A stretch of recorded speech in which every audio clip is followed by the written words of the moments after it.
नमस्कार, स्वागत आहे तुमचं आपल्या एका नवीन व्हिडिओमध्ये. आणि आज आहे सोमवारचा दिवस. आज आम्ही सगळे आवरून, म्हणजे मी, अक्षरा, समर आणि आम्ही आवरून बाहेर निघालेलो आहोत. तर सकाळचे आता 9 वाजले, आम्ही सगळे आवरून तयार आहोत. तसे आम्ही रोज 7:15 7:30ला आवरून तयार असतो, कारण आमच्या सगळ्यांचा दिवस खूप लवकर इथे सुरू होतो. शाळा, किंडरगार्टन आणि आमची कामं. तर त्यामुळे रोज खूप लवकर आवरतो. आज 9 वाजताचा आमची अपॉइंटमेंट 11 वाजता आहे, पण आम्ही लवकर निघालेलो आहोत.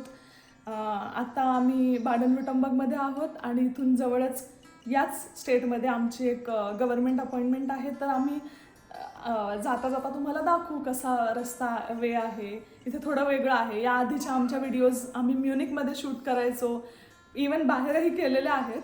पण या स्टेटमध्ये आम्ही बहुधा आलेले नव्हतो. म्हणजे आम्ही स्टुटगार्टला वगैरे एकटं येणं वगैरे झालेलं, पण आम्ही ॲज अ फॅमिली फिरायला कधी बाडन-विटंबर्गला आलेले नव्हतो.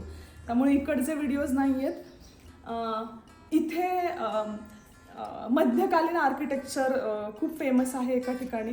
आम्ही जिथे आत्ता आहोत, म्हणजे मी जे म्हणते मध्यकालीन आर्किटेक्चर, ते अर्धा पार्ट बाडन-विटंबर्ग या राज्यात आहे, थोडा पार्ट बवेरिया जिथून आम्ही आलेलो आहोत, म्युनिक, त्या राज्यामधनं थोडंसं आहे. तर आम्ही एकदम बॉर्डरवर आता आहोत. आणि तुम्हाला आता आम्ही बाहेर जाताना दाखवूच की कसं काय इथं आहे. तर अजून एक सांगायचं आहे, तर आजचं वातावरण खूप छान आहे. आज आमचा अपॉइंटमेंट आजच्या दिवशी आहे आणि आता आम्ही तुम्हाला दाखवू की कसं आहे बाहेर.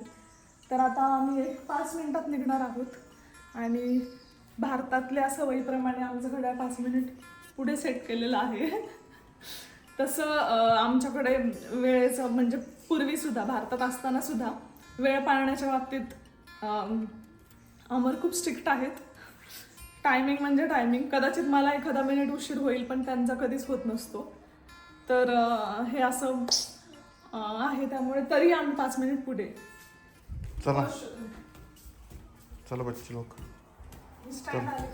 चल शूज घाला पटापट. झाडांना फक्त आले. मला वाटतं झाडं करायला कुठं मध्ये जाता. नाही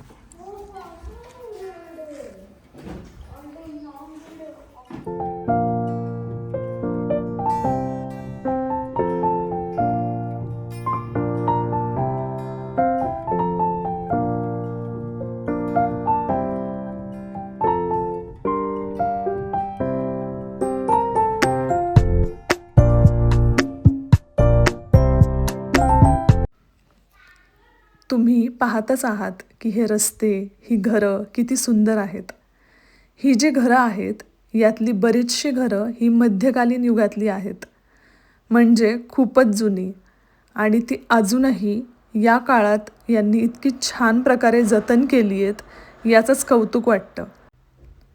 तर हा जो परिसर आहे, इथे बरीचशी घरं ही अशी मध्यकालीन युगातली तर आहेतच, पण त्याबरोबरीने जी नवीन आजकालच्या सुखसोयींनी समृद्ध अशी घरं, नवीन टेक्नॉलॉजी आणून जी घरं बांधली जातात, तर ते सुद्धा या भागामध्ये पाहायला मिळेल. आणि त्याचबरोबर इथला जो आजूबाजूचा परिसर आहे, तो सुद्धा खूप निसर्ग सौंदर्याने समृद्ध असा आहे. इथे खूप जास्त झाडं, जंगल हे सुद्धा या रस्त्यावर आणि या परिसरात तुम्हाला पाहायला मिळेलच.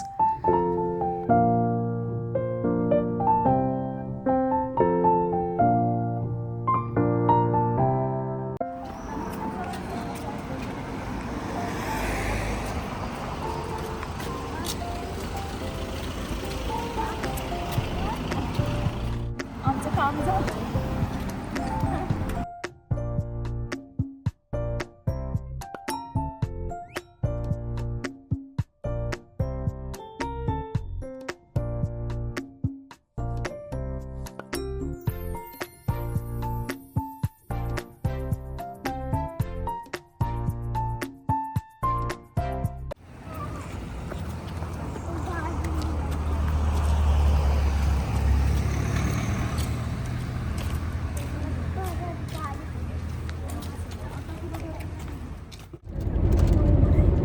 गव्हर्नमेंटचं ऑफिसचं काम झालेलं आहे.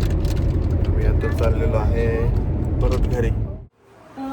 तर आता आम्ही घरी आलेलो आहोत. संध्याकाळ झालेली आहे आणि आज वटपौर्णिमा असल्यामुळे तयारी केलेली आहे.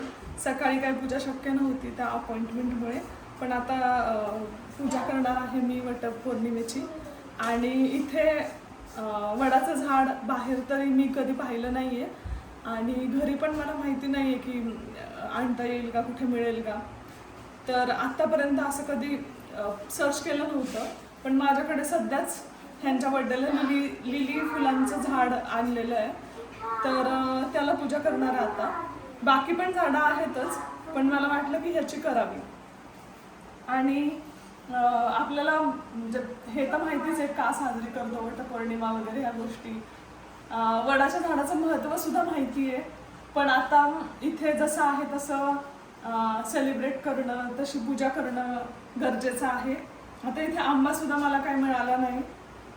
कैऱ्या असतात, आंबे वर्षभर असतात, पण मला जे आता दिसलं होतं ते कैरी होती. सो मी विचार केला घरात आहे ते फळ घेऊ आणि बाकी सगळी तयारी केलेली आहे. फक्त आणि फक्त पूजेसाठी म्हणजे वेळ काढू शकते असा आजचा दिवस आहे. सकाळी जरी नाही करता आलं तरी संध्याकाळी आता करता येते पूजा. दरवेळी काय होतं, दरवर्षी सकाळी लॉग इन करायचं असतं, त्यामुळे मग घाई गडबडीत पूजा करणं. काही वर्ष असंही केलं की मधल्या ब्रेकमध्ये पूजा करून पटकन झाडाला जाऊन आलो, वडाला, असंही केलेलं आहे, पण हार्डली 1-2 वेळा. तर आज असा पहिलीच वटपौर्णिमा आहे की जी माझ्यासाठी खूप स्पेशल आहे, कारण आज मला काही ऑफिसचं वगैरे काहीच काम नव्हतं आणि आज छान मी अशी पूजा करू शकणार आहे, असा आजचा दिवस आहे. आणि सगळ्यात पहिली जी वटपौर्णिमा होती त्या वर्षी मी नवीन होते, माझा जॉबही नवीन होता आणि मला सुट्टी घेणं शक्यच नव्हतं. तर जनरली आपल्याकडे पहिल्या वटपौर्णिमेला छान पूजा करतात, छान आवरून दरवर्षी करतात, पण पहिली जरा स्पेशल असते. तर माझ्यासाठी ती करता आलेली नव्हती आणि ती खंत माझ्या म्हणजे मनात कायम असायची. वटपौर्णिमा आली की मला माझी पहिली वटपौर्णिमा आठवायची की मला सुट्टी घेता आलेली नव्हती आणि मी घरात तेव्हाही गावाला जाऊ शकले नव्हते, घराजवळ वड नव्हता, त्यामुळे मी घरातच प्रिंट काढून खुर्चीवरती ठेवून त्याला वडाच्या झाडाला तिथेच घरात पूजा केलेली. ते सुद्धा सगळं लॉग ऑफ करून एकदम उशिरा संध्याकाळी. त्यामुळे आत्तापर्यंतची जी खंत होती माझी ती यावर्षी भरून निघणार आहे. आता पूजा करायची. ते ऑरेंज आहे.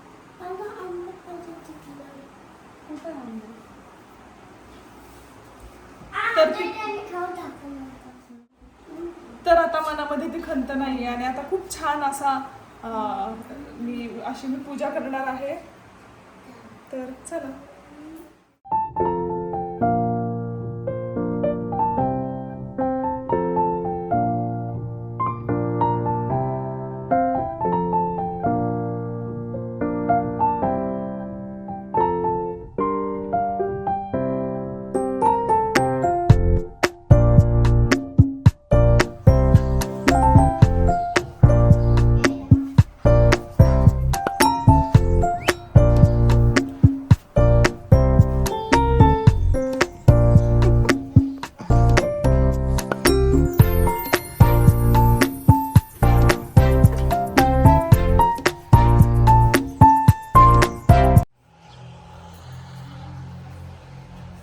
छान झालेला आहे सगळा कार्यक्रम आणि मस्त पूजा झाली. खूप छान वाटते.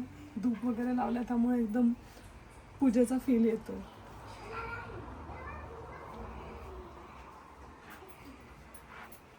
तर आता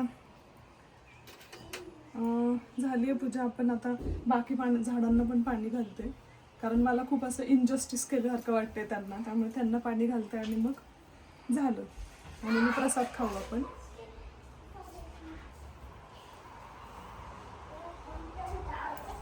राहिलेली फुलं पण वाहून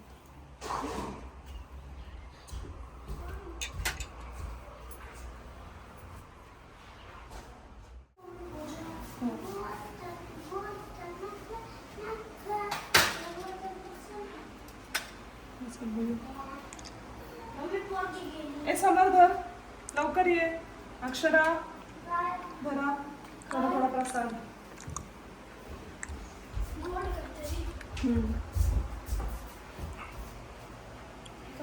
तर